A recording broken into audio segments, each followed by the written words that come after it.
Hello, everybody, and welcome back to Honor Thy Podcast. This is the weekly kind of DCTV Arrowverse podcast that we do here every single week, kind of. And as always, I am your host, Declan McKinney. You may know me as the host of DC Central, and with me, as always, is my co-host, Dan McCance, otherwise known as Mule Kick Media.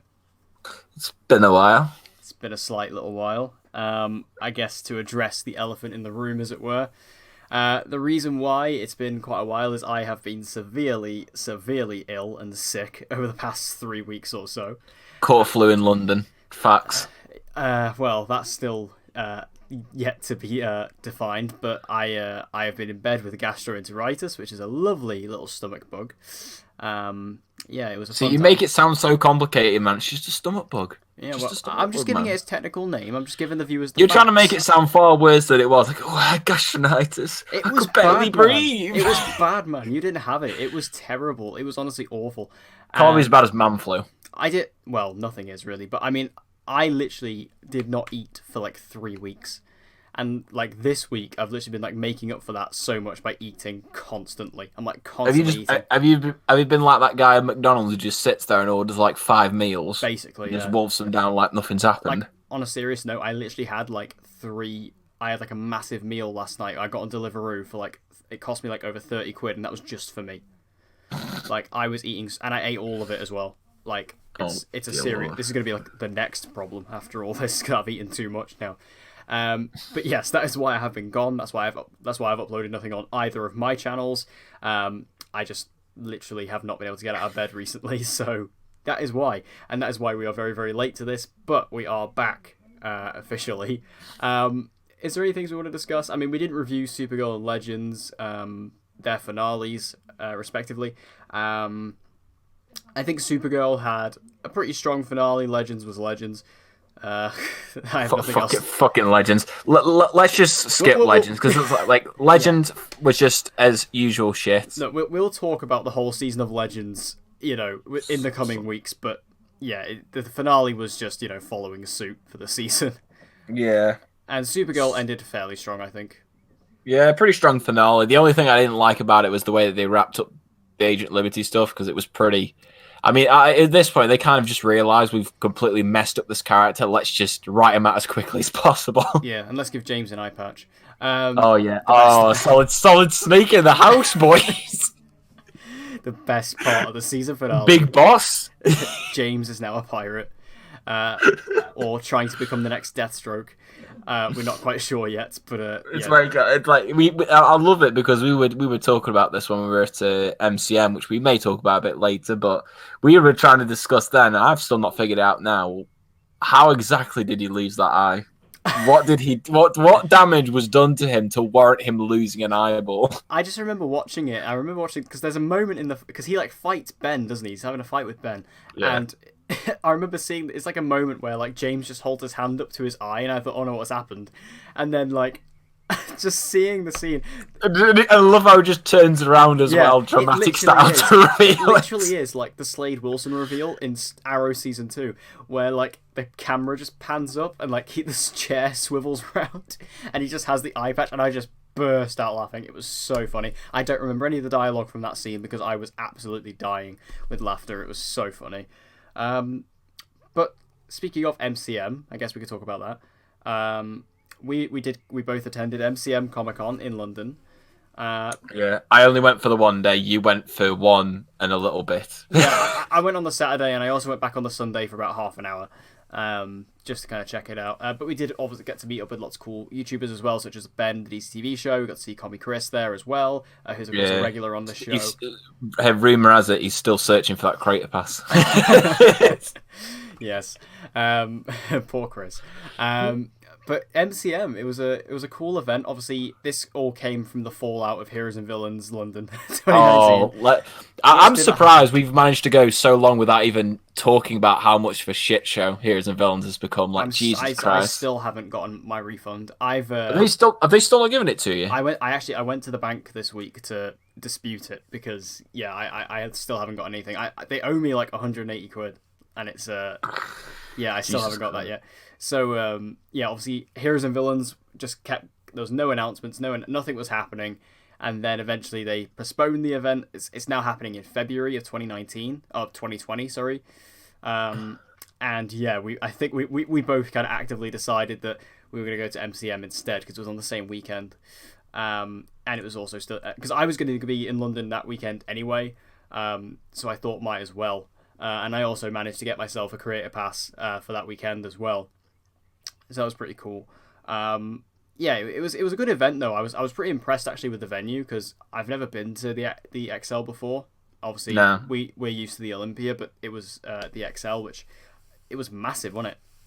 Yeah, it was weird because when I think I like searched up a photo of it, just a random one, and it was way bigger than I thought it was going to be. I just had this weird feeling it was going to be quite small, but when I walked in, I was lost immediately. Oh, I was lost. Yeah, I got lost a couple of times.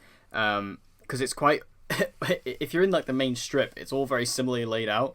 Like I'd go to one end and realize I was at the wrong end, and have to walk all the way back again, which was quite difficult given how big it is and how many people were there. It was ridiculous. Like this was definitely a much bigger scale event than what Heroes and Villains was, and I wasn't quite expecting that. I don't think. No, but no, it was pretty cool for the most part. I was even stupid enough to fork out 260 quid on the day. Yeah. Something that Look, I gave into peer pressure. All right, I saw the opportunity there and I took it. Yeah. So we both had our Team Arrow photo ops. If I can remember, I will put photos up and stuff if I can. You'll have to send me some stuff. But yeah, I had a Team Arrow photo op. We both had that where we got to meet Stephen Amell, obviously Oliver Queen, David Ramsey, Diggle, and obviously Emily Bett Ricard's Felicity. We got that, which was a really cool experience. Having all three of them in the room at the same time, being able to talk to them, even though like you don't really get to talk to them in photo ops because you're literally in and out. It was still cool just to be around them. Hey, it was still better than your experience last year with the Danielle Panabaker one. I bet that was a truly unforgettable one. It was terrible. Go back and look at our Heroes and Villains 2018 episode to find out more. But yeah, this was much better than that. And I did enjoy just kind of being around them all and stuff like that. Obviously, seeing Stephen again was awesome. I got to meet Stephen twice because I did have my standalone photo with him. I love how on that standalone photo you had with him, he just looked so depressed to see. It's like this little shit's back again having my photo taken. There's a big thing that goes around with like all these conventions where people say like, oh, Stephen Amell sometimes doesn't look like he's smiling. He is. The problem is it's just because he has a beard. So if he's smiling without his teeth, you can't really see it because of his beard. I bet you were just happy that with this one, he'd actually bothered to grow some hair before you photo with him. Because last year, man was just like, nah, I'll go right after I've shaved my head for season 7. Yeah, Mans was rocking the skinhead, which I was not appreciating. I was very happy because he took his hat off for that photo as well, which was good. Because I like Steven's hair. He has a bit of grey streak in mine, which I like. But yeah, it was pretty cool just to have him there. I also had my standalone photo with Emily, and I've never met Emily before, so that was really cool. Obviously, I've met Stephen and David before. I've never met Emily, so that was nice.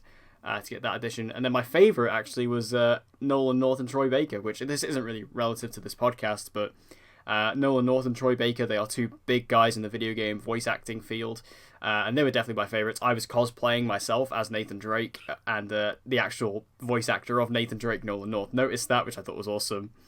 He even signed my photo op saying Young Me on it, which I really liked. But we both got to meet Nolan North and Troy Baker at the booth as well, which was cool. Yeah. It was just overall just a really good event, especially like you say, because it was quite a last minute decision because we had to make it. I think it was about like 4 weeks beforehand. That's somewhere when like that, somewhere around there. So yeah, considering how last minute it was a really good decision because originally I remember just being like, oh, I don't know what the F I'm gonna do now for the weekend, but no, it was really good. We also got stuff signed, didn't we, by Sebastian Stan. You didn't say anything to him because you're a little idiot. Well, I didn't. It was literally in and out. I didn't expect it to be like that. He literally, because he barely even spoke to anyone when I went there. He kind of just, was in and out, sign out sort of thing. Nah. When I went, I got to ask him. Man. Yeah, I didn't. I mean, to be honest, I was never really that bothered about getting Sebastian Stan's autograph. I was How dare you about that. But like, literally, when you went and I realized how short the queue was at this one point in time. See, you criticised me for giving into peer pressure. You did it as well. Like I said, I just saw the opportunity to literally run in and get it, and I did. And I spent like how much? What was it? Like 70 quid in the process. 70 quid gone in the space of like 2 minutes. God's sake. But it was cool, obviously, just to like have like that was like my first MCU actor. Oh no, I met Pom Clemente. Yeah, Okay, so my second MCU actor. So that's 2 Avengers you met now. Yeah, which is still pretty cool. I also got to meet Tyler Hoechlin as well, who is of course Superman.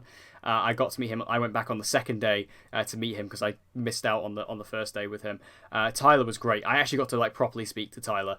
I was asking him about Crisis and things like that, asking him if he was going to be in it. He has no official. Obviously, he's not going to say anything convention to an average Joe like me, but he was talking about how he's got the fingers crossed for it, and I was saying to him that it's got to be likely. This is the biggest thing the Arrowverse has got to tackle. We need our big weapon. We need our Superman, and I was just basically just fanboying in front of him, as you'd expect, because he is my favorite Superman, and I'm not afraid to admit that. What about them Henry Cavill stands though? They're gonna come after us, lads. I'm sorry, I've said this before. Tyler Hoechlin is my favorite Superman. He actually is. So, and I told him that. So, and I did get my photo with him as well, which was really cool. So I got to speak to him. We got to go to Stephen Amell's panel as well. Yeah, I snuck in last minute. Last minute, yeah. And that was fun. It wasn't really anything relative because he didn't speak that much about, talking about Arrow season 8 or anything like that. He did say that Crisis has already begun. Which we all kind of knew anyway, to be honest. Based on the season 7 finale, you can put the pieces together that it basically already has begun. And even across all the finales within the Arrowverse, you can kind of put that together. Whether you're looking at the Flash newspaper thing or just the Monitor showing up, it's throughout all the other shows, even in Legends for some reason. You can put that pieces together. But yeah, the Stephen Amell panel was fun though. I always enjoy watching Stephen's panels because he's quite funny, so... I did enjoy that. But yeah, it was a good event overall. I definitely enjoyed it. It was better than I thought it was going to be, to be honest. Yeah. The question is though, are you now going to go to this rescheduled Heroes and Villains? I'm not going to, simply for the fact that I'm just convinced at this point that they're bankrupt. I don't know if I trust them. I don't trust them after what they've done, just because the way they played us around and the fact that it was like they went through that massive spell of not announcing anyone, and then they lost Steven and they lost Katie, and then it's like their idea of the replacements was just to hire 6 people who, granted, obviously respect them and their job, but they weren't like big enough. Weren't big enough guests to make up for it. No. And obviously with the fact that people still haven't been given refunds, like people haven't even been given refunds from Walker Stalker Con for London this year. No. Like that's how far back it goes. So yeah, I wouldn't trust giving them money. So no, I'm probably not going to bother going next year. No, and it's such a shame because it was like 2018 was such a good event. It was such a good day. Like I still consider that to be the best day of my life. Like I said that before, I had such an amazing time that day. Because it was all so well organized and it was so well put together, and being at that event, just seeing all these celebrities that I adore for the first time, like just seeing Steven in the flesh for the first time was like such a crazy thing. And even like Heroes and Villains 2018 was the first time we met in person. Yeah, it was a crazy event, and it does make me sad that I probably might not ever go to one of those again. Unless they really sort it out and they put it back together, and because by the time that event rolls around, because it's still a fair ways off, if everything's sorted out, if they can kind of in some way somehow regain my trust, and the guest list is amazing, maybe I will. But thing is, I've said this before, I don't really like the direction they've taken the company. As a whole. Definitely not. And I know it's kind of a selfish thing, but I really like that. Heroes and Villains Fan Fest was so like Arrowverse exclusive, especially because especially for us, the Arrowverse is something that's very special to us and something that we are very much into. So like to have like an event that was specially tailored for that, it felt really exclusive and it felt really special. But now they're kind of just throwing in anything. It feels a bit pandering, maybe. I don't know. Yeah. Or like trying to make more money by expanding, which obviously. It's natural that a company would want to expand, but it kind of feels like it's losing a bit of its special kind of original nature that was the reason why I loved it so much. So it is a bit of a sad situation, but who knows? We'll see what happens. And also, I don't really want to go down to London in February because that's not as fun as summer. But anyway, moving on into this week's episode. This is going to be our big Arrow Season 7 overview. We're going to be talking about everything Arrow Season 7. Dan has been waiting in the wings to rant about this. You could just jump in and rant whenever you want throughout. But, okay, so Season 7 is a bit of a mixed bag. It's a bit of a sad story. Because it started out so well. It was so well. They fucked up, man. Yeah, fucked it up. I mean, let's talk about like the best. We'll start off with like positives. So, best episodes of the season for me. Obviously, you've got to talk about that prison arc. The whole prison arc was just. Yeah, I mean, I think if you look at the first 8, even 9 episodes, if you want to include the crossover. Nah, we don't include that shitty crossover. I mean, in regards to talking about the season, I wouldn't talk about it because obviously it's its own separate thing. But if you look at the first 8 episodes, they were so strong, especially the first 7 in particular, the prison arc. It was just watching that. It was so fresh and it was so original and it felt so different to anything we had before. Like we were both sat there watching it, and we were both just like, even at this point, this early on in the season, maybe naively, we were both saying this could be the best season. That was so good. But it genuinely, everybody, we wasn't just us though. Like everybody else was saying the exact same thing because it was that good. People were saying, this could actually be the best season because it was just hitting all the right notes. Like it just looked as if it couldn't fail because they just had this winning formula, and then it was just here. As soon as you took that kind of fresh idea out of the frying pan, that's when everything kind of went tits up, to put it bluntly. Like, because that, like you said, it was just so fresh and different, and I think it was just really cool to have that longer amount of time where Oliver's just completely separate from the team, because it's kind of similar to what they did in season 3. When we all thought Oliver was dead and they kept him away from the team for a while. This felt like that, but actually extended and given like a proper meat to its storyline.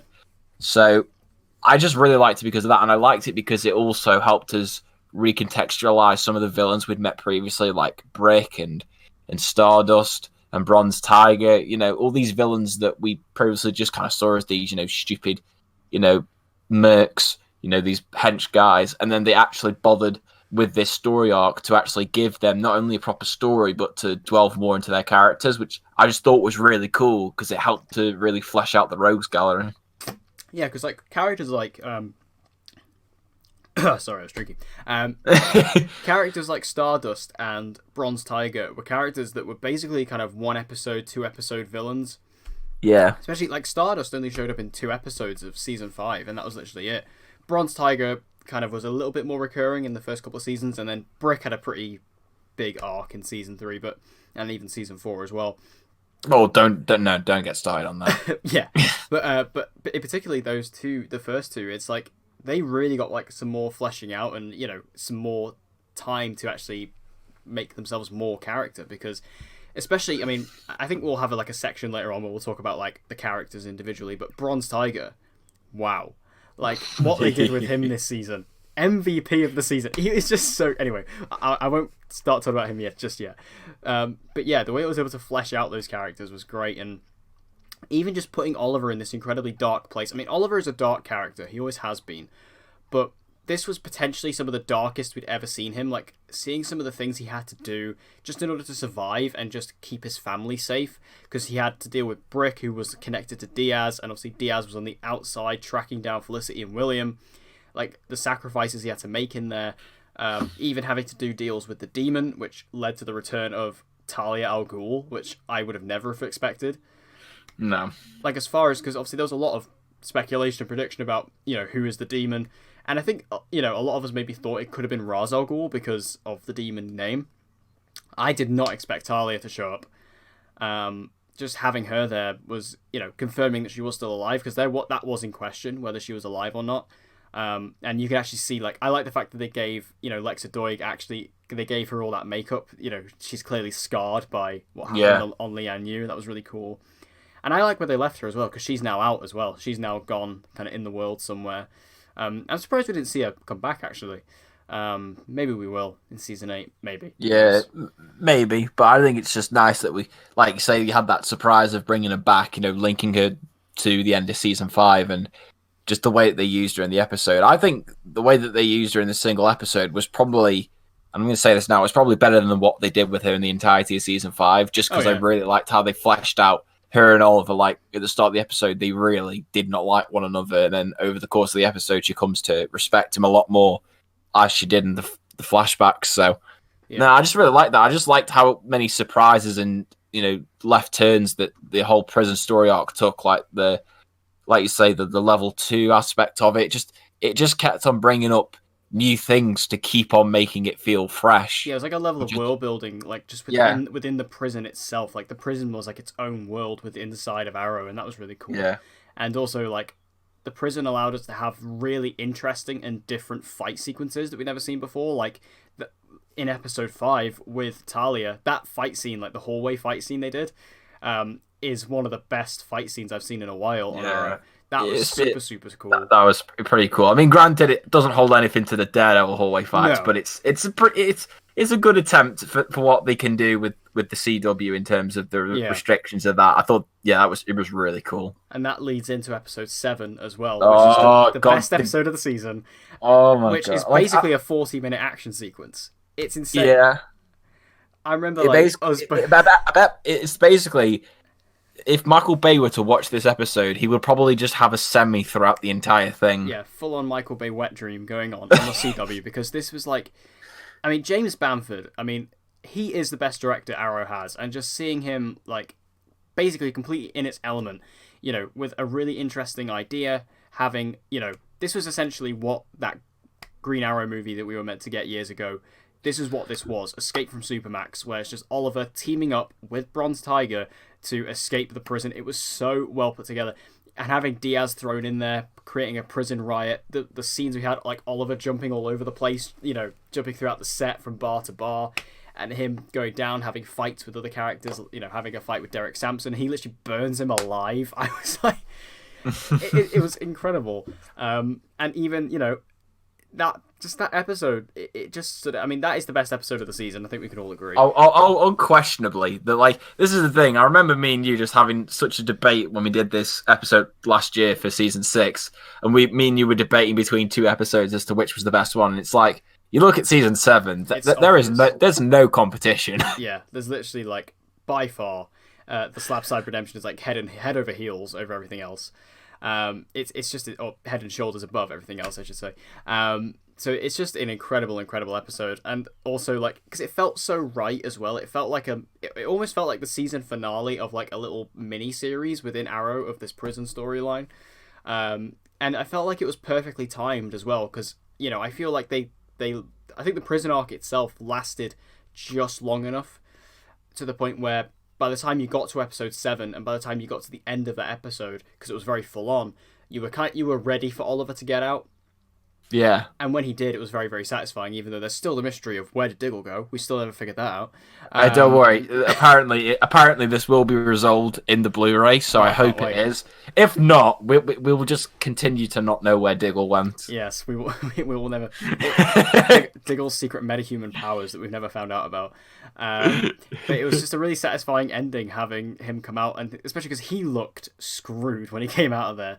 Like he looked absolutely battered. And also, like, we got introduced to a lovely little character in the prison arc known as Stanley Dover. Oh yeah, our boy Brendan. our Uwe Boll's best mate. Yeah, it was amazing having him in this season, especially when he comes back in episode 13, which I'd also say is one of the best episodes. Yeah, like especially because in episode 7 with Stanley, you really get to see how mentally tapped he is. Like because we all kind of knew watching the season.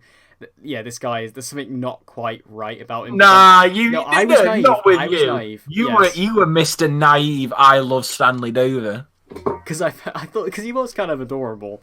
He was adorable, but I always knew something was up with him. But you were turning around being like, "Nah, they won't do it." And then when they did it, you looked like such an absolute fool. Yeah, but I was also completely positive on Nora as well, so I'm not very good at reading characters clearly. But yeah, it's just when you see him in episode 7, like he kills Brick. Like he's the one who kills Brick. Like I thought that was insane. And then the way he comes back in episode 13, where he's just stalking Oliver. I actually thought he was a really good actor. That guy. Oh yeah, Brendan Fraser. It's like, what the fuck are you doing in the Uwe Boll films? Yeah, Like, he was so so good. much better. He was an excellent character. So much fun. Just a great little addition to have like this just horrible mass murderer be like a really like being like Oliver's best mate in prison, and then like him just turning on him. It was fantastic. I thought it was a really well written idea. Okay, so that's kind of like everything. Is there any other like big episodes that stood out? I mean, episode 12 was was great. Yeah, episode 12 was nice. The 150th episode. Ragman. No, just he was in it for 10 seconds. If Declan, that. calm down, son. But we also got Quinton. Son. First shot, it was Quinton. Yeah, it was good to see all the old characters, come back in that, the way that they did. So I did enjoy that. And the episode itself, I liked how different it was compared to the other ones. Just in its style and the way it was done was pretty cool. I probably would have liked to have seen more of the documentary style stuff, though. I would have liked to have seen a little bit more of that on hindsight, but I still really like that as an episode. Like, in terms of the episodes that stood out to me, like I say, the first 7 episodes, because they're all god tier. Episode 8, because I liked the way that explored Oliver, coping to life outside of prison. Yeah. I really like that. Like you said, episode 12 and episode 13. Oh shit! I can't think of any more. I think that is it. I could maybe throw in episode now. I'd say maybe 18 and 20. Yeah, 18 and 20. I'd say those ones as well. Oh yeah, 18 was pretty good. Yeah, I liked it. Oh yeah, the quote unquote Birds of Prey episode, even though it wasn't really until like the last. Honestly, my favorite thing about that episode was seeing Sarah be Sarah. Yeah, because we're not. That's probably why. Oh, definitely not. And then episode 20, because you had Roy come back and the whole way that they played around with that episode, I thought was quite interesting. Yeah, they played with genre a little bit in this episode, or in this season, with the documentary episode in episode 12, and then episode 20 was like a true crime narrative episode. And yeah, that was where we got the return of Roy as well. I've got some big thoughts on Roy. We'll get to that. Oh, I do as well. Don't worry. We can both disagree on this. I'll get to that. Oh, I don't think we're going to disagree. I think we're going to be on the same page with this. But I think I'm trying to look at like other kind of positives, but no. If you mention episode 16, then you're getting deleted from this call. Episode 16. I can't even remember episode 16. The flash forward episode. Oh yeah, worst of the season. Well, okay, let's just tackle just everything. I'm just gonna start like throwing ideas out there. No, we got to stay on the positive track, man. Got to stay on that positive track. Have you got anything else to say? In terms of what positives overall, yeah. I'd say the characters that I liked. Okay, let's do characters. I really liked Oliver's story arc throughout the entire season. This is probably one of the strongest ones he's had. I'd say it's up there with the ones he had in season 1, 2, and 5. Like, just because a lot of characters this season really struggled from story arcs that either we all thought they were going to go somewhere and didn't, or characters that were just completely wasted.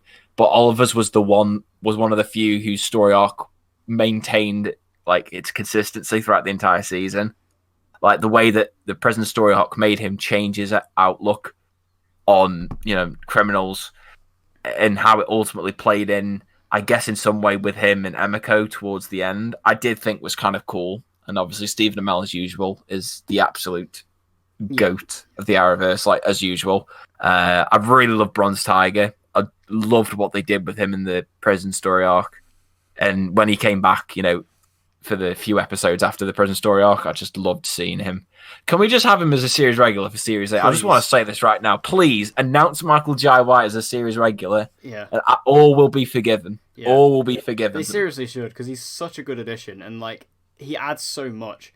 Michael Jai White is such a good actor, and especially because he's very well versed in action as well. He just lends himself to Arrow so well. And this season just proved it. Like I say, he's one of the best characters in this season. Is Bronze Tiger. Yeah. Like just the way, because they brought him back in the prison, and I thought, oh cool, he was a cool character. But what they did with him and how relevant he's become, due to the flash forwards as well, he becomes so relevant as a character, and he just became such a standout. And when obviously we found out who's coming back in the finale, I got very, very excited as well. I'm still not exactly happy with the way they introduced him in the finale, but yeah, it was a bit odd. But... I think the only way that they could really redeem that is if they maybe pay that off in the final season, if he at least shows up and they do what we all thought was going to happen. He has to die at some point. He's got to die. And the thing is, the way they've set it up, I feel like we were predicting he was going to die in the finale because it just made sense. And I'm still very, very surprised that they didn't do it. But it must happen next season at some point. We must see it at some point. But Bronze Tiger was an excellent addition, one of the best characters. Yeah, definitely. And one of the other best characters was, for me, Laurel.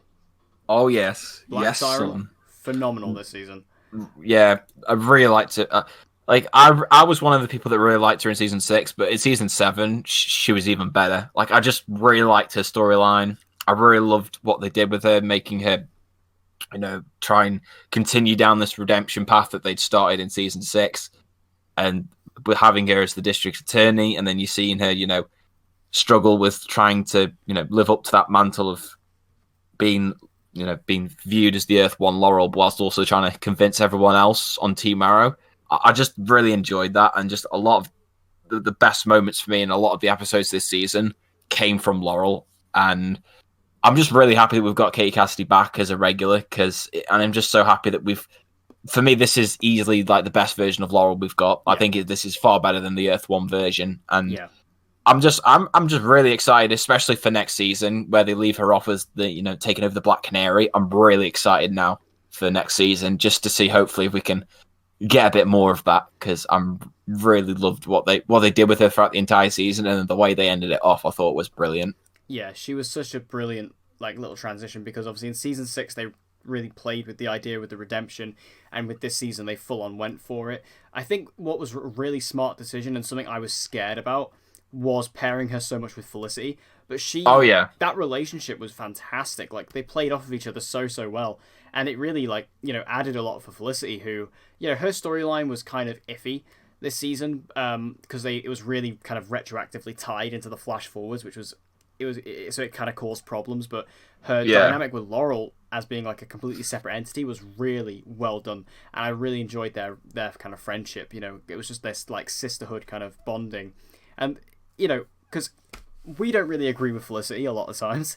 No. But in this season... I mean, especially in that, I want to say, weirdly enough, during the prison story arc, she was making some very questionable decisions and some very questionable acting by Emily Bett Rickards. Yeah, but in regards to the Laurel situation, Felicity was the only one who was actually, saying, we can trust her. And, even Oliver, to a point, I was just like, Oliver, stop being an arsehole. But it's Laurel is the reason that you're out of prison. Laurel, and then when Dinah was being a bitch about her being like, killed Vincent. We'll get to Dinah. That's a whole other situation. But yeah, I was kind of frustrated with all the characters a little bit this season who were just like, we can't trust Laurel, but we'll trust Emiko. It's like Laurel has done so much to prove that she is changed and that she is evolved and is not the same. She's not Black Siren anymore. But you're all completely willing to trust Emiko just because she's related to Oliver. It kind of frustrated me. And like I say, Felicity was the only character who was actually on her side, which I appreciated. But Laurel by herself, I'm so happy she's a regular. Giving her the Black Canary suit, giving her that mantle was really, really nice. I wish they would have explored that in the finale a little bit, because she just shows up and it's and then she's in the suit and there's no kind of conversation about it. Yeah, it kind of just felt like with her and especially also Bronze Tiger, they were kind of just in the finale just to. Because you would have thought Oliver would have had a moment where it's where did you get the suit? Yeah, and why are you wearing that? There should have been a moment, but. Yeah, well, her and Bronze Tiger were literally only there to enforce the point that villains could change, so it could set up Emiko's redemption. Yeah, that was literally the only reason it was there. I will also say as well, with the characters this season, I think I liked what they did with Diaz in this season a lot more than I did in season 6. Yeah. Granted, there were some parts of his story that were a bit weird, like the whole drug thing wasn't that well explained. But what I liked is that at least he felt like he had a presence this season. Especially in episode 7, they did such a brilliant job with him. Yeah, he felt like a threat. Yeah, he felt like a genuine threat to Oliver, whereas in the previous seasons, in season 6, he didn't really feel so. And my only thing is that I kind of wish he'd been the main villain for a little bit longer, because I felt like his death was a little bit unceremonious, because he kind of burns to death, but they make it as if, if is he not dead? And then as soon as they removed his name from the title credits, I was like, oh, he actually is dead, and it just felt a little bit underwhelming for me personally. Yeah. And I also did I liked Dante as well for the few episodes we had him for. I thought he was something a little bit different, which I thought was kind of cool. But again, we didn't really see enough of him, and we'll get more into that in the negatives. But I'd throw those two out there just because I did like them as villains, especially compared to the villain we ended up getting. Yeah. I mean, Diaz, I really like Diaz this season a lot more than I did. I mean, I liked him a lot last season, but my problem with him last season was that I never bought the fact that he was able to do everything he did because he was just a street thug. And I was like, how was he able to corrupt like all of Star City's government? I didn't really buy that. But in this season, he was doing a lot more kind of small scale stuff and was having a bit more of a personal vendetta against Oliver, which I thought was so much more better suited for his character. And again, he felt like this looming threat. And even though, for most of his screen time this season, him and Oliver were not even in the same area, it still felt like he was this massive threat to Oliver. And when that culminates in episode 7, it was really fun and really good to watch. And then how they kind of tackled him with, they brought him into the Ghost Initiative later on was pretty interesting. I mean, yeah, they didn't really explain the drug enhancement thing. That never really came up. The Longbow Hunters, that's a negative I'll get to. That was a bit of a, that was wasted. But yeah, I definitely like Diaz more this season. I just wish we would have had a bit more time with him. Like this version of Diaz. And yeah, Dante they set up Dante really well. And then, yeah, he was just gone. But yeah, I'm trying to think any other sort of standout characters. I have to say, I mean, I know we obviously joke about him and we, always talk about him, but I actually quite like how they handled Renee this season. I've got nah. At least at the start of the season, yeah, I liked his story that he built up with Emiko, but it literally went nowhere after the reveal. But what I appreciated with Renee this season is that he wasn't a complete and utter twat. Well, yeah, he wasn't a twat, but they still didn't give him that investing a story in the back, especially in the back half of the season. No. That is the only thing we can say. At least out of all the characters that were absolute dickheads in season 6, he at least wasn't a dickhead this season. Yeah, he was a lot better. Yeah, and he actually felt like a normal human that you could actually kind of like. But yeah, what about? Are there any other characters that standouts? Not really. No, I don't. I mean, the thing is, obviously, I really want to talk about Roy, but Roy more comes into my negatives. Yeah, I'm more frustrated with Roy, to be honest. Same. I'll save my thoughts for him in the negatives. Yeah. But I really don't know if there's any other positives that I can think of for the season. It's all in the first half. I liked the appearance by Tommy in the penultimate episode. I really liked how they used him there. Probably the best part of that episode. Yeah. It was just nice to have him back. Please, can he be back next season? He's not on Chicago Med anymore. Can we have him back as well, please? Arrowverse. Like a different Earth Tommy. That'd be really cool. I mean, and it's possible. That's been set up now. It's possible. But yeah, let's move over to the negatives then. Oh, we've got a lot to say now. Okay. This is the weird thing, though, because I would still give this season a positive rating, yet I have so many things that I either thought were underwhelming or didn't work. Yeah, same. So we'll continue with characters then. So we mentioned it before. So Roy, where do we start here? Where do we start with characters? Okay. Roy is one of my most disappointing things this season for me because Roy is legit one of my favorite characters. I love him. Oh, yeah. And when it was announced that he was going to be a series regular this season, I flipped a chair. Oh, yeah. I was so happy. I remember you being so pumped that you immediately went on PlayStation and you immediately put me in party chat because you needed to talk about it because you were just so happy. It was insane. It was the last thing I expected because Colton Haynes, he left the show and it was kind of I didn't really expect him to come back to any big capacity. So to see him not only announced to be coming back, which when he was announced to come back in season 6, I was excited, but to have him come back and then to be a series regular, I was so hyped.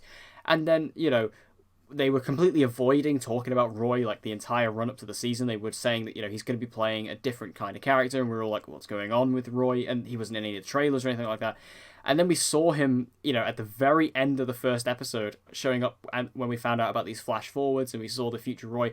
And, obviously the flash forwards is an entirely different thing we'll get to. But when that first happened, I was so excited. I thought this is so interesting and this is so different and really, really cool. Because obviously we all thought he was going to be the new Green Arrow, but that wasn't the case. Just seeing this future version of Roy was something very, very interesting. But, he was barely in the flash forwards, and then he just got nothing to do this season, and then he didn't even come into the present day until episode 20. And then it seems like he's gone again by the finale, and it just feels like they made such a big deal about Roy coming back. And then they just ultimately wasted him, didn't they? Because if you got Roy back, I understand to a certain extent why you put him in the flash forwards, because you'd obviously wanted to do something different with the character, but it just didn't really feel like they made the most of having Colton Haynes as a series regular. I mean, I don't know whether this was because of scheduling conflicts or whether it was a creative decision, but I just feel like he was so utterly wasted. Because like you say, he started out quite promising, but then the flash forwards, he started being gone for long periods. I remember there was one stretch where he wasn't in for about 5 episodes. Yeah. And I'm starting to think, wait, hang on, he's meant to be a series regular. Like, we'll just get this out of the way right now. You can agree with me on this. He was not a series regular this season. He was recurring at best. Yeah, he was recurring. It was so frustrating. Because, it was like, why would you go to the trouble of getting Roy back and making it such a big deal? And it just felt like, what was the point? Like, because he was in the flash forwards, which again could have been really interesting if they would have actually done something, but they literally gave him nothing to do because they just focused on the new characters. Yeah, they focused completely on the new ones. Which, I mean, I don't have a problem with them focusing on new characters, but then it's just what's the point of Roy in there? Yeah, because as a result, the older characters got nothing to do, and Roy really suffered because of it, because he hasn't got. Could have been really interesting because they set up. They have like loads which have still unexplained at this point. Like, he exiled himself to Lian Yu, and we're kind of like, well, why is that? I mean, we kind of have little hints, a little bit, based on things we found out later on, like his, the fact that he died and stuff like that, and he now has bloodlust, but we still don't really know what happened. We don't know what's happened to Thea either. So. They had like a lot of like seeds planted, but they never let them grow. If you like that, but it's a shame because it could have been so much better. And then we were all waiting for him to come into the flash forwards because to come into the present day because I was saying in the flash forwards he knows Dinah, and at this point in the present day him and Dinah had never met, so it was like, well, he has to come back at some point. And he didn't come back until episode 20. And even then, did Roy get that much to do? Not really. No. Like, his most involvement he had was in that episode because of the whole, when we found out that he killed the guards. And then after that, he really didn't have a lot else to do. Like, they just like I said again, they just utterly wasted him this season. Like, they should have done him far more justice as a character than what they ultimately did. Yeah. And it was one of the most disappointing things for me. It's just having Roy and then just taking him away from me. It was a real shame. I'm interested to see if he comes back next season. I think we might see him once, but I don't know if we're actually going to see him properly, because it seemed like by the end of the season he left. So yeah, I don't know. But it's a real shame. That was disappointing for me. And then another bad character, Dinah. My God. And I remember the days where you were like, I like Dinah as a character. I really liked her in season 5, but then in season 6... I never understood why everybody really loved her in season 5, because I honestly didn't think she was all that good in season 5. Like, she was alright for the first 2 episodes when they bothered to give her a story, and then afterwards they gave her nothing. She had no story after that. No. At all.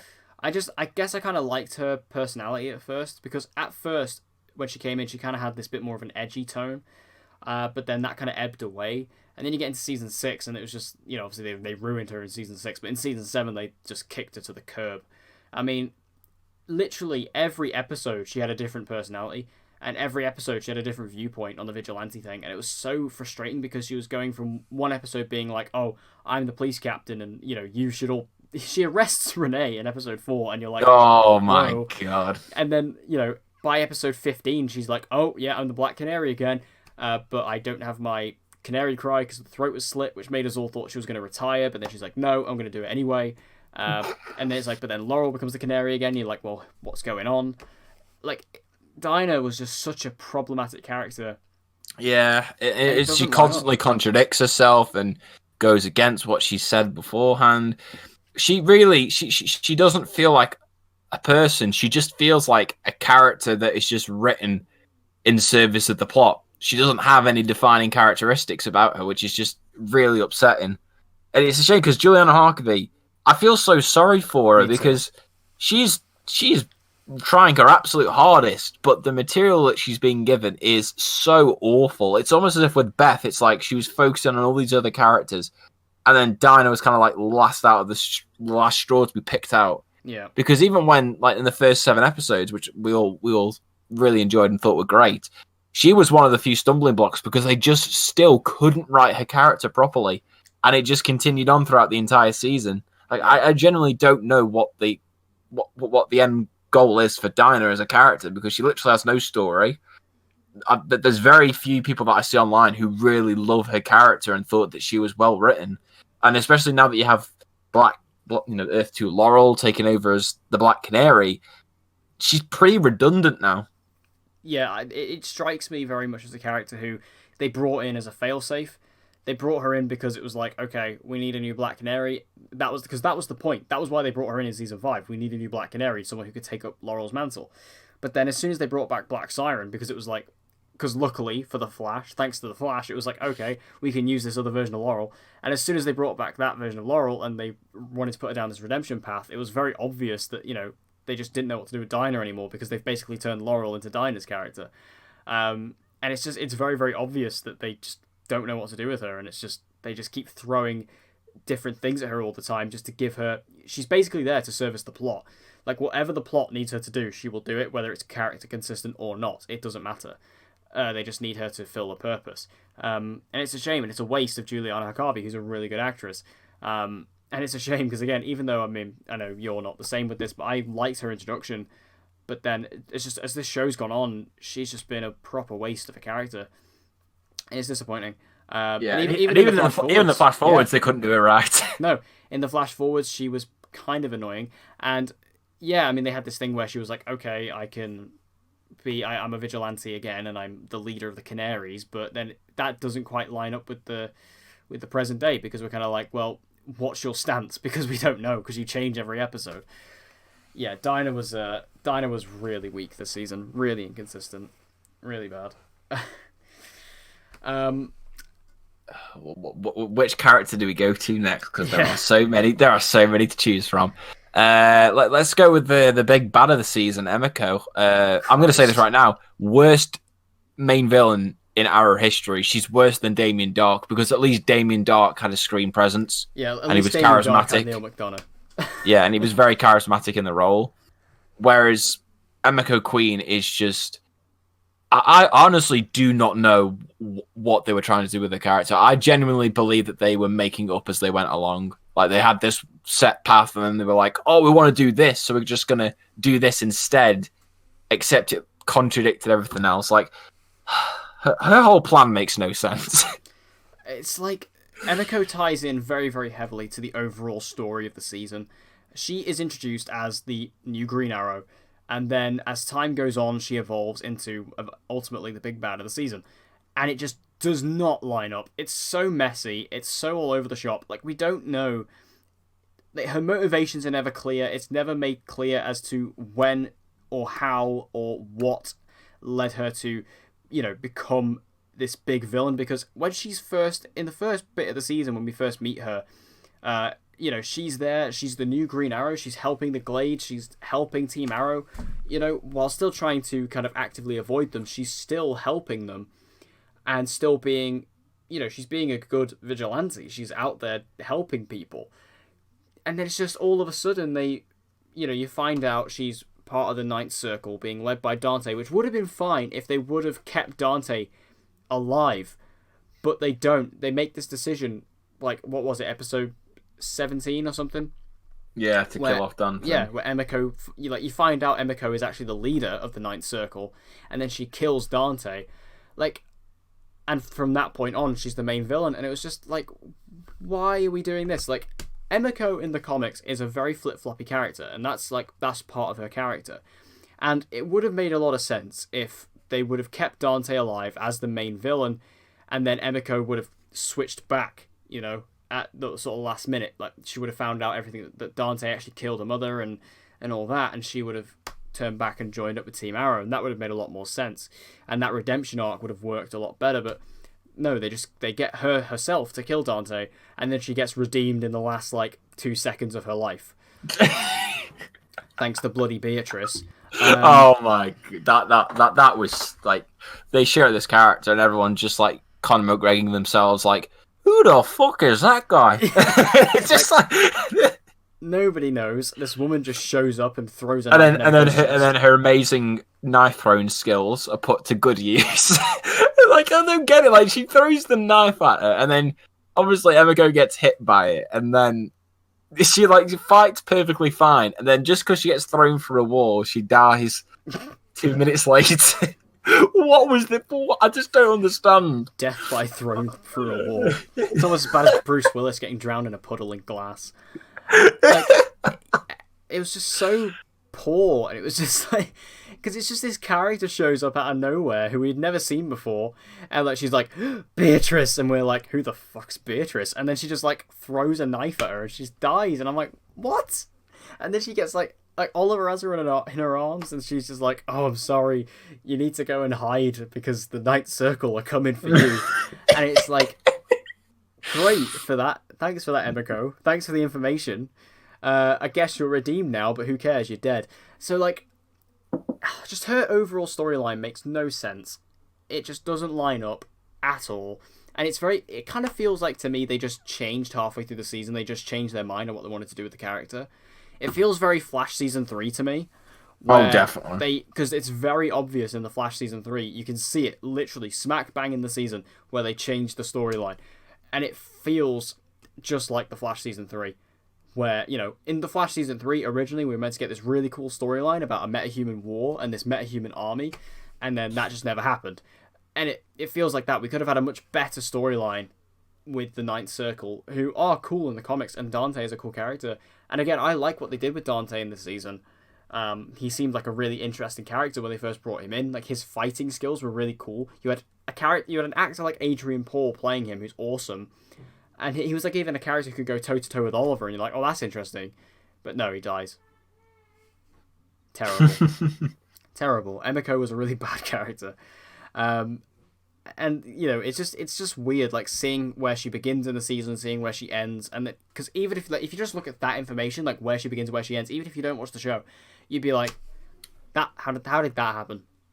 How did she get from there to there? Like, yeah. Like, it's not character consistent at all. It was really poorly written, really poorly done, and that's how the whole story of the season felt. It felt very like the whole overarching story was just messy. It was messy. It's a shame. Okay, flash forwards. Now, when these were first introduced, I was very excited because I thought, okay, this is fun, this is cool, this is interesting. But then they took it too far. They started showing way too much. I mean, it's not so bad now that we know that Season 8 is the final season. But when these first started, we didn't know that. So it felt much worse at the time, where they just reveal way too much about the future, you know, showing all these characters like Dinah and Roy and Renee and Felicity who had all survived, you know, who are still alive in the future. And that just cuts the legs out the present day because it removes any kind of tension that because you can't put any of those characters in dangerous situations anymore because we know that nothing's going to happen to them. Like, even in this season, there's like 2 occasions right at the back half where they try and kill Roy, and no one buys it because you're like, well, he's alive, so it doesn't matter. Like, there's actually, I don't know if you remember that, there's like 2 occasions where Roy nearly dies. Oh yeah, I remember this, and they treated it as this big emotional thing, and it's like, well, we all know he's not dead. Yeah, so it's like it doesn't matter. It's the same with Renee. There's a moment where Emiko almost kills Renee, but you're like, well, clearly she doesn't because he's alive. And it just sucks because it's just like, you know, you want to feel for these characters, but you can't anymore because you just know that nothing's going to happen to them. The only character who we never saw, I think, was Diggle. I mean, yeah. Oliver, as of the end of the season finale, we know like what happened to him. But like the only one we didn't see was Diggle, which I guess means they're going to set him up to die as well at some point. We'll finally get our Diggle death that we've been predicting for 3 years. Diggle is finally going to die, people. But then again, will he? Because he needs to like grow up with Connor at some point. Like he needs to like spend quite a fair amount of time with him. It seems like.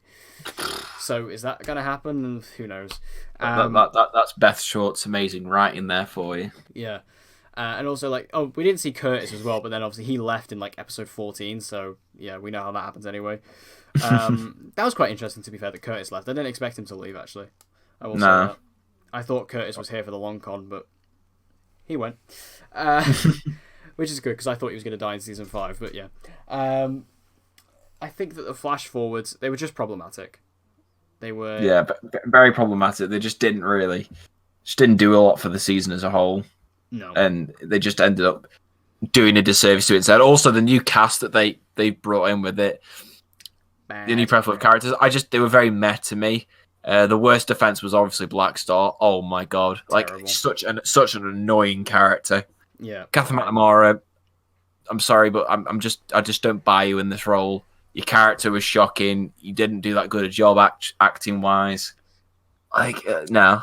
Awful, and also the revelation that like they made it such a big reveal that it was Oliver and Felicity's daughter, yet it was so obvious. So obvious. And they should have just done something different. Make it Roy and Thea's daughter. Make it Earth 2 Laurel's daughter. Do something other than the complete. I actually thought it actually could have been Laurel's daughter because of the way like Black Star, Black Siren. I kind of felt like they were going to go down that route. Also, they confirmed Laurel's alive in the future as well, which, I mean, that one doesn't bother me. That one makes me happy, but... Yes. And that was an amazing moment. But, yeah, Black Star was a terrible, terrible character. And then they introduced, like, William as well, which, at first, William had promise. Kind of like Roy, William had promise. But then they made him an idiot. Even though he's supposed to be this proper smart guy. I mean, at least the actor who plays William in the future is a million times better than the actor who plays him in the present day. Definitely. And they made William a bit more of a likable character, but again, he's kind of completely shoved to the side eventually, even though he's kind of introduced to the protagonist, which is really weird. The only one I quite like Zoe, to be honest. Renee's daughter. I liked Zoe as well. She got nothing to do, but she was strong. She was actually probably the best actress of the bunch. And then there was Connor, which is a massive amount of confusion among the Arrowverse fans. Bringing back the same actor who played John Diggle Jr. in Legends of Tomorrow to play a completely different character, it's just confusing. Like, what was the point of bringing it? I mean, I like that actor and he's good, but why would you bring it? It just causes unnecessary confusion. And I know that Legends timeline doesn't exist. Cast someone else. I would have just casted someone else, to be honest with you. Yeah, because obviously they say that Legends timeline doesn't exist anymore, but it's like, well, you're kind of making it seem like it is if you cast the same actor in a different role or in a very, very similar role, because obviously this is still Diggle's adopted son. We found out it's actually Bronze Tiger's kid, which again, I like making Bronze Tiger relevant, but again, it's just confusing. And then you find out like that John Diggle Jr. has become like a villain in some kind in the future with the Deathstroke gang. I hated the Deathstroke gang. That was effing stupid. I didn't see anyone talk about this. Like, I didn't see anyone, like, really mention this that much. Like, did it just go over people's heads that there's this Deathstroke gang? Like, that John Diggle Jr. is the leader of? Like, how did that come about? How did that happen? Like, it's ridiculous. I really hope they don't touch on that ever again, because it's absolutely ridiculous. It's stupid. And You're actually so triggered by it. I hated it. I thought it was ridiculous. Like Deathstroke isn't a villain anymore. Like, if he was still a villain, he was still around, and he still had presence, I'd be like, okay, I guess that's kind of fair enough, but, you know, because there'd be, like, this gang who, you know, follow him, like, his followers, but it's not even like that. We're probably never going to see Slade again, so, like, why is there a Deathstroke gang? It just feels stupid to me. But, yeah, the flash forwards overall, it's just, they could have been kind of interesting, and they kind of were at first, but then they just completely became... Not only were they like frustrating, but they were also kind of boring. Like they weren't like every time we cut away to it, it was kind of jarring. Like you go from the present day to these flash forwards where you basically just cut to characters standing around in a room, just talking about stuff. Like nothing really happened, really, up until like the last episode where you had like them taking down the wall. Which granted, the CGI on that was pretty cool, but then it's just like. Was that it? Is that all we were building up to show like how similar Mia is to Oliver? Okay. Wow. What a great story. Yeah, and also the makeup's terrible. Oh, the makeup, man. And the wigs. The wigs. The wigs. The best character of the season, Renee's wig. Yeah, the wigs were terrible. Like, Dinah's looked awful. Felicity's was bad. Renee's was just, like, on another level. Renee's was, like, bad on an astronomical level. I don't think I've ever seen a worse wig in TV history than what they had to give Renee. I don't know why they gave him such a weird, like... Is it just, like... Because Renee... I reckon Rick Gonzalez purposely asked for it. He was like, give me the worst wig imaginable. Just like, do it. Renee is like a completely different character in the flash forwards to what he is in the present day. He's like corrupt, and he's the mayor of the Glades, and he's like this evil guy now, and I'm like, what? Because like out of all the characters on Arrow, Renee is the one who's like the most happy-go-lucky vigilante. Yeah. Like, he's the most pro-vigilante of them all, and it's like, so why are you turning him into, like, this? It makes no sense. Like, again, we have to see, like what happened to him in those, like, 30 years that caused him to be like that. You know, I'd understand if there was, like, something, like, really bad that happened to him, but as far as we can tell, there isn't. So it's like, alright. But yeah, flash forwards, bad. Bad overall. Shocking shit. I wouldn't bring them back for season 8, but they're already confirmed. So I will shoot myself in the head when I watch them next season. Yeah, I mean, Joseph David Jones has been up to a series regular, who is the guy who plays Connor Hawke. He's a series regular. If they dare to up Catherine McNamara, I am done. I think they will. I think we might see flash forwards in every episode. I think that's how it's going to go. No. I mean, if they do something, if next season they actually like, because obviously the way they kind of ended the flash forwards this season was like with a new Team Arrow, which is kind of what I predicted. Like, if they actually do something interesting with that, then maybe. But it's just like, again, we don't care about these characters. The only one I actually kind of like is Zoe, and it's like, you know, and she's not going to be the focus. So it just feels a bit meh. God's sake. There. They fucked up, man. They just fucked up again. Yeah. And speaking of disappointments, I have two particular groups of characters I'd like to talk about. First one being the Longbow Hunters. What a waste of time. Oh, yeah. The Longbow Hunters were teased in the Season 6 finale. We all thought, oh, great, we're going to get these awesome characters from the comics. Let's explore that. Just gone. Within, like, a few episodes. They bring back Kodiak in, like, episode 19 for no reason. And, like, I just don't... Like, what was the point of these characters? Like, I mean, you brought up something interesting. I don't know if it was on the podcast or when we were just talking, but you said that, like... maybe what happened was the Longbow Hunters were a part of like Mark and Wendy's plan for season 7 if they continue to be the showrunners. But Beth, you know, when she took over, she didn't want anything to do with it. Yeah, which could. That's what it felt. That's what it felt like to me because of the way that they, like, really tried to play up them in the season 6 finale and just how ineffective and ultimately useless they were to the overarching story of season 7. It's just that is the only way it could have made sense to me. Either that or Beth literally just didn't give a fuck. Yeah, because they were definitely hyped up as this big thing. Even at E3, even at Comic Con. E3 has taken over my life this week.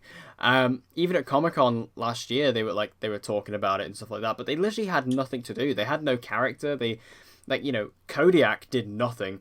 Red Dart kind of seemed like the leader, but they didn't really do anything with that. And then Silencer was the only really cool one, but that was only because of her power, and she created like a couple of cool fight scenes. But after like episode 4 or 5, they were just gone. Like, just completely gone. And the only thing that they really got out of the characters was that, like, Silencer was able to provide this really cool scene in episode, I think it was episode 4, between Laurel and Felicity. You know, that like torture scene. But if that was the only purpose that they served, it's just underwhelming. It's just like, what was the point? It's just pretty awful, and it's like I said, they just felt they didn't know what to do with them, and then just the way that they exited the season was just really awkward. Yeah, like they just walked off screen, and then Diaz has a passing remark about how the Longbow Hunters left a parting gift, and I'm like, well, wait, is that it? Yeah, and then like, I thought Diaz was like the leader of them. I thought like he like owned them, but I guess they don't. Like, because when they just left, I was like, oh, Diaz is gonna be a bit angry. But they just like never really bring it back up again, apart from that like parting gift line. I guess Diaz isn't that angry about it. Okay, yeah, disappointing for that, especially because they're really cool in the comics. And I know they were going to change the lineup because obviously like Brick is like a member in the comics and stuff, but it was just a bit disappointing. And then the other group, and this also links into Diaz, the Ghost Initiative. They made a really big deal about this, bringing in. They were like, "Oh, the Suicide Squad's coming back," even though we can't call it the Suicide Squad, but it's the Suicide Squad. And they introduced a lineup, and I thought, okay, apart from Cupid, it's a good lineup. I like Diaz, I like China White. I loved the fact they were bringing back Joe Wilson. I thought that was awesome. But again, completely wasted. Like, they were introduced in like episode 11, but they didn't do anything with them. And then they were kind of put into the field in episode 14 and then immediately disbanded. It was like, again, just like the Longbow Hunters, what was the point? What was the point? Like, I don't understand why they would do. It felt like what they were doing is they just had like all these ideas, all these like, you know, fan pleasing ideas that they were just chucking at the wall, and they thought, oh well, if we just do it a little bit, that'll be enough. But I'd rather you do it, like, I'd rather you not do it at all than just doing it for a bit and then just leaving it. Like you say, they were just like, oh, we're bringing them back, guys, and you know we've got massive plans for them, and then like you said, they were in 2 episodes, and then when they go on the first proper mission, it's like, oh well, you're all fucked up now. I can't use you again. Like, I don't get it. Like, unless they had some big plans for them that got scrapped, it was just. I really struggle to understand. I'll feel bad what the purpose was. Yeah, because do you remember? Because the reason why they had to scrap because they were going to do a big Suicide Squad storyline in like season 3, and they couldn't because of the movie. Do you reckon this happened because the whole James Gunn Suicide Squad thing came out, where they were like, "Oh, okay, we're doing a I have a feeling that it must have been just because of how awkward it was with them piping them up and then doing fuck all with them. Like that is the only explanation I can think of, because otherwise it's just shitty writing. Yeah, because they literally were hyped up to be this big thing, and then they were just gone. Like, I wouldn't even say they were in episode 11. They were kind of set up in episode 11, and we got the characters introduced, but they didn't like do anything in episode 11. It was only in episode 14 where they actually went out on a mission, and yeah, it was just like they were just gone. And it's such a shame as well. It was such a waste of like Joe Wilson, which is a character that I was really excited to see again, because I thought he was awesome in season 6. And, you know, I mean, it was weird when they brought him in Elseworlds. That was weird. In, like, the Deathstroke armor. But that's how they had to get into, you know, Argus custody. But then, like, you see him and he's just, like, he gets nothing to do. Neither does Cupid. I mean, not that I'm complaining about that. But, you know, none of them get anything to do. The only one who gets something to do is Diaz. And then they do that, like, fake out Curtis death, which was really weird. Like, because I actually leaves, like, the episode after. Yeah, like, I actually thought Curtis was dead, and I thought, oh, wow, that's actually quite cool. But then it was like, yeah, he's back, like, in the next scene. You found out it's like this VR thing, which I actually didn't hate at the time, because I thought, oh, that's very, very Curtis, actually. I like that they're actually using... Except it was useless, because they never end up using it again. Yeah, they never use it again, and then Curtis leaves, like, 2 episodes later. And it's like, again, what was the point? I feel like there's a lot of things this season that you could bring up to that. What was the point? What was the point? Like, what was the point of doing the Longbow Hunters? What was the point of the Ghost Initiative? What was the point of making Emiko the villain? And what was the point of Emiko's entire storyline? Like, it was just, it's ridiculous. And it's such a shame when you look at the season overall, because it started out so strong. Some of the best Arrow has ever been in the first half. And then it just completely fell apart. Yeah. I guess since we talked about it for the positives, could run through some of the least favorite episodes of the season. Might as well 16. look them out. Name and shame them. 16 for one. I'd say episode 10 as well, because given the context of this season, that episode virtually makes no sense. Yeah, like, it's looking pathetic. back on that, yeah, that episode was like it was alright. It was alright at the time, but now, yeah, it doesn't make sense anymore. Yeah, it doesn't make any sense anymore. You said, I didn't like 14 either. I didn't really like 14, the Ghost Initiative episode. I didn't. Yeah, I didn't like that. I didn't like 15 either. The whole training day one. I didn't hate that one, but nah, I just didn't particularly enjoy it. 16 can fuck itself. Terrible. No. I remember you turning around being like, "Oh, Dan, it's not that bad an episode." And if you dare to object to this, I will play out your review of episode 16. We all know what happens with me with Arrow is that I tend to speak in. And then you were like, Mia was actually quite a good protagonist. Look, we all know I get quite hyped about these things, and I speak in. Yeah, we all know you make big time mistakes. We all know this. Yeah, I didn't like that episode. I didn't like 19 either, because the whole twist with the whole twist with like the whole Diggle storyline, it was cool, but it was complete and utter filler. And then what they did with Emiko just pissed me off. 21, because of the way the plot twist completely broke the episode. It made no sense. I mean, was I the only one that, like, I know that you said when you saw Diggle with, like, and you thought he was dead, you were, like, shocked.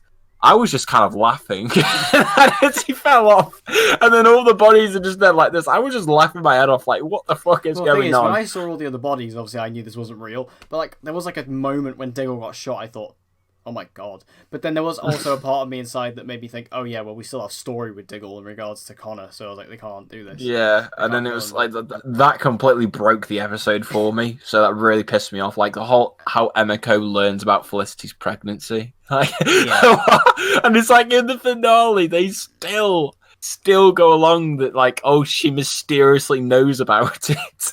Yeah. Even though the events never happened. And then speaking of the finale, that was bad as well. Oh, God lord. God fucking lord. That finale could argue... Do I say it's worse than the season 6 mid-season finale? Oh, that's a tough call, that is. That is a big statement for you. That is a tough call. I mean, it didn't warrant a face cam rant review. That is one thing that should be said. It didn't have Donna Smoke. No, it didn't have Donna smoking, but it was still fucking awful. Like the first 20 minutes of the episode are completely rushed. Yeah. So clearly rushed. The whole Emiko redemption, rushed. Night Circle, rushed. This whole biochemical weapon that they have, rushed, goes nowhere. The whole thing about the SCPD being after the Team Arrow, rushed, goes nowhere. And it's just so they could spend the last 20 minutes wanking off over Felicity and writing off her character with scenes that could have easily been shortened, but nope, you had to please those Fifi fans. The only good part of the last half of the episode was when the monitors showed up. They were the only good scenes. The shitty music they play over the background. Oh my god. I and the flash forward as well, I fucking hated this episode with an absolute passion. I think it's easily one of the worst episodes of Arrow post season 4. Easily. Yeah. Shit fucking finale. I'm going to say this is now. I think it's actually worse than the season 3 finale. Damn. It's my second least favorite finale behind season 4's, because at least with 3's, they had some intriguing cliffhangers that I really enjoyed. Whereas, like with the Ray Palmer one, and like with the rest of Team Arrow having to take care of Star City, yeah, I at least enjoyed that. I could at least take that from and be like, oh, do you know what? That's kind of cool. This, I was just like, fuck this. It was shit. It was, but let's talk about a little bit about season 8 in regards to what we think is how we feel going into it. Because I'm going to be honest, scared as shit. I am worried. Because really worried. I'm very worried, and it's because of where the season ends. If this is the final season of Arrow, which it is, I want this season to be very focused on Arrow. I want it to be thematic to Arrow. I want it to feel like Arrow. But for me, I'm looking at it now, I'm thinking this season is just going to be Crisis setup. Yeah, it's not going to be focused on actually wrapping up the story, which I feel like is a waste, because you've got this opportunity to have this last season to be able to wrap up all these story arcs. 10 episodes, like a solid 10. And, which is a great number for any show for a season, especially the CW, which is, we're used to getting 22, 23 episodes for Arrow. Going down to a solid 10 is so exciting for the show. I've seen like a lot of people, and even like, because even actors get excited by these things. I saw an interview recently with Tom Ellis, who plays Lucifer on Lucifer, and Lucifer is a show that gets a lot of episodes per season. Like it gets like 22. I think season 3 of Lucifer is 26 episodes. But it's recently gone to Netflix, and on Netflix it got a 10 episode season. And Tom Ellis, who plays Lucifer, was talking about how great that was and how great the story felt for him. And like, and that's what applies to Arrow right now. Like they could do a really solid wrap-up storyline within 10 episodes, but it feels like you're going to have, because we're going to have the flash forwards next season, so that's screen time taken up already that we definitely don't need. And then we have... Then you got the setup for Crisis. You got Crisis. Oliver's going to be off, with the monitor. Oliver is likely not going to be with the other characters for the most of the season until Crisis. And that's ridiculous, but given the fact that... I mean, obviously, this is all speculatory at this point. Like, we don't know this. But it just seems like that's where it's going, because Oliver is now gone with the monitor. and it seems like he never really comes back until obviously Crisis, and then he dies in air quotes. So, are we not going to see Oliver and Diggle interact ever again? Like, was that the last time we saw them in that finale? Like, I just don't. I've just got so many questions of how they're going to do it. I just really, really hope that they are able to actually, write a proper fitting ending for all these characters. But I just don't feel like it's going to be the case because, like I say, you're given this luxury of having the final season, of it being shortened down so it doesn't have to feel as stretched. Like, I want this to be a final season on the scale of something like Banshee Season 4 when that had the chance to have a final season of a shorter amount of episodes and how well they use that. I would love for Arrow to do something different, but it's almost like they're too focused on the wider universe. And it just really upsets me in that way because it just makes me think that we're not going to get that proper sense of finality that I think this last season really needs. Yeah, it's like I just don't know. Like, it needs to go about it the same way that Endgame did. How Endgame was able to end a set of characters' story arcs, but also let you know that that other characters, their journeys, they still go on. I want Arrow to do the same thing, but I just don't have a lot of confidence that it's going to, just based off of the information we know going into this season. Like, it just doesn't leave me with any sort of confidence. No. And it's such a shame because this is this is my favorite show of all time. And don't worry, when this final season sucks ass, you'll finally realize that Banshee is the better show and you'll come to love Banshee more. But it's like, I really want this to be like a really special final season, and I just don't think it will be because, like I say, I think Oliver is going to be completely separate from the rest of the show, and part of me is excited to see what they're going to do with Oliver and the Monitor, like, Oliver potentially going through the multiverse and, exploring the multiverse, because that could be really fun, but it's going to be so focused on the crossover and so focused on Crisis that, which, granted, Crisis is a huge event, and we all know that that's going to be a huge thing, but to completely sacrifice, all the potential story wrap-up we could have just to set up a crossover, are you really going to focus on, the crossover that will last, 5 episodes over the entire wrap-up of an entire show? Without Arrow, you wouldn't have Crisis. It's like, so are you seriously going to sacrifice all of that for the sake of 5 episodes? It feels a bit, again, they're so heavily focused on the wider universe of the Arrowverse. It feels really, really, it feels betraying. It feels like I'm being stabbed in the back, like Beatrice. You are, fam. Like you say, this is why I always say, Daredevil is greater than Arrow. Well, we all know, and it will end better than Arrow. Yeah, and Daredevil, season 3 didn't final season. And it still is a fucking great final season, and it will probably still wrap shit up better than Arrow Season 8. I'm calling it now. That's what amazes me about Daredevil, is the fact that it had such a good ending, and it got cancelled as well. It didn't even, they didn't write that ending as the ending. It just fit it naturally. Yeah, I bet Eric Olsen is just, sat there at his home when he heard that news. It's like, well, I planned it all along, guys. Yeah. Speaking of, Jessica Jones, Season 3 is out tomorrow. We have the last season of Marvel Netflix. Wait, it's out. It's out tomorrow. Yeah, it's tomorrow then. Is it? Yeah, June 14th. Yeah. Holy shit! I completely forgot. I mean, I watched the trailer, but I didn't even. I have to say, I actually think the Season 3 trailer for Jessica Jones was pretty good. It looks pretty good, but we'll see. Season 2 just destroyed a lot of my faith in the show. Yeah, so I didn't like Season 2 either. So we'll have to see what happens. I'm gonna probably have a bit of a binging session with that tomorrow. I'll just rewatch Iron Fist Season 2 instead and cry when I get to the final episode. Oh, don't remind me. I need Season 3 of Iron Fist. Come on. But anyway, let's get back on track. Do you have any other additional thoughts for Season 7? I'm so happy Felicity's gone. So happy. So utterly happy. Don't bring her back in the finale. I'm pretty sure Emily Bett Rickards even said that she feels like Felicity's time on the show is done. I'm pretty sure I read an interview somewhere she said that. She made it really sound as if she might not come back, so praise the fucking Lord. Make Laurel series regular. Give us Green Arrow and Black Canary. and give us Roy back as well. Have that trio of Green Arrow, Arsenal, Black Canary, and you basically have the perfect send off for the season. I don't think it will happen, but a man can dream. Yeah. For me, and also season 7, inconsistent shit, but still good. 7 out of 10. For me, like it's a really disappointing season filled with missed opportunities. You know, it started out so strong with the prison arc, which, you know, I kind of wish, you know, for the Blu-ray, you know how like they released the crossovers individually.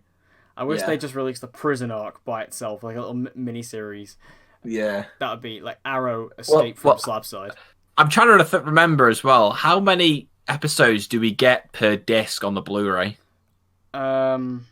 I think it's about 6 or 7. Yeah. Oh fuck! You should have just extend it to 7. Yeah, have 7. Well, who knows? Because usually it's 23, but we've got 22 this season, so there might be a sacrifice episode. Pray to God, I pray to the heavens that they put all of. That'd be good, because then I could just destroy every other disc and then just be like, this is the only one that matters. That would be incredible if they actually do have disc 1 as just the entire prison.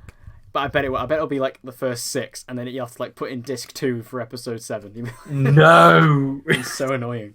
But yeah, it's a disappointing season, and yeah, I think like in terms of the ranking, I don't know where I put it in a ranking, but I think for me, in the middle or lower middle. Mine would be if I had to rank them from worst to best for the season.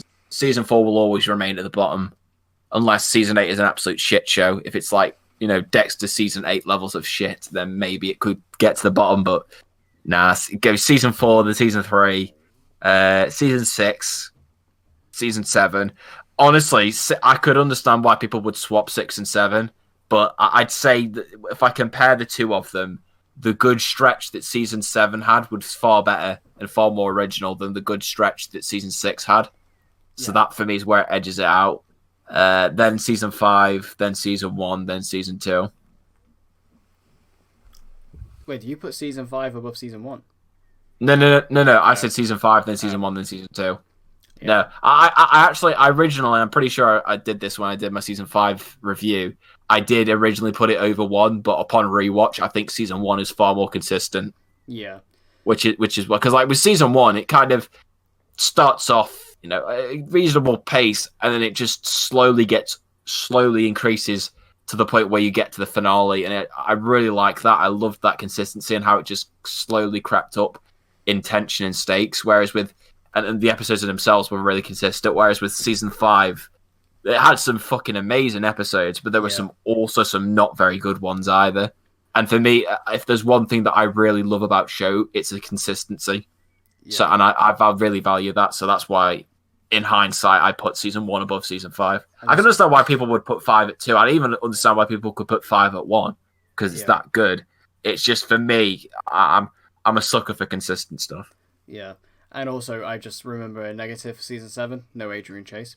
For me, my ranking would probably go 4, 3, 6, 7, 5, 2, 1. No, what? Where is this obsession with season? No. 2 or 5 is 1. It is at number 1 spot. Explain yourself, boy. You just said you put 1 above 5. Yeah, I put 1. I put 1 above 5, but I still wouldn't consider putting season 1 at the top spot. Season 1, I love season 1. I just think it's awesome. Season 1 is consistent, but I think season 2 I just love the story of season 1. Yeah, but the story of season 2 though. Yeah, I mean, the thing is, for me, with my top spot, it changes day to day. It depends what mood. It's the same with Flash. Like, it depends what mood I'm in. It's just like, in terms of like what I put on the top spot, it depends.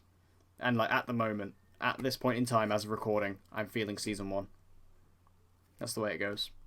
Yeah, but Thea was annoying in season 1. Yeah, but she's not really important in season 1. She is though, because she's in every episode.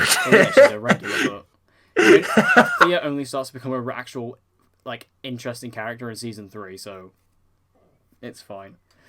So, all right then. Anyway, that brings this episode of Honor Thy Podcast to a close. We want to thank you guys for listening. We apologise once again for being gone for so long, but I have to look after my body. Stay tuned. Next week we'll be back doing our season overview for The Flash season 5, so that will also be an equally as interesting one. And we hope to see you guys there. And as always, I've been Dak. I have been Dan. And we hope to see you guys again next week. See ya.